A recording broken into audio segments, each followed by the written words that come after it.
Čaute. Skúsim vám vysvetliť kvantovú fyziku. Neviem, kde začať. Skrátka ide o to, že kvantové častice sa správajú úplne inak, ako sme zvyknutí. A správajú sa natoľko inak, že sa muselo pre ne spraviť nová sada zákonov, podľa ktorých oni sa správajú, ale je to úplne niečo iné. No a skúsim vám vysvetliť ten kameň úrazu, že čo je ťažko pochopiť a o čo tam ide. Lebo v kvantovej fyzike akt pozorovania všetko mení. Na to nie sme naučení v našom svete.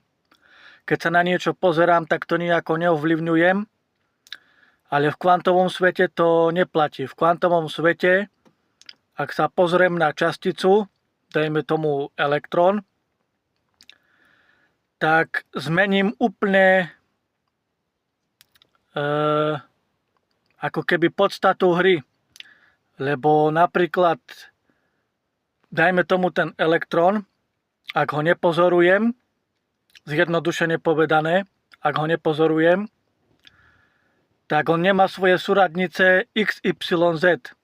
On sa nachádza všade, kde mu je to umožnené.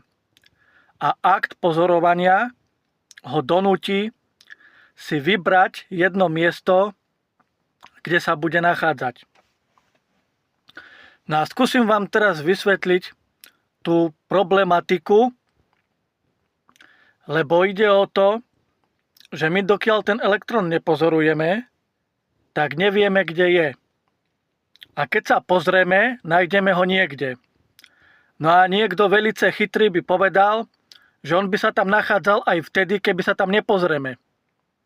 Že on tam bol a že ten akt pozorovania nespôsobil nič, lenže sme zistili, že je tam.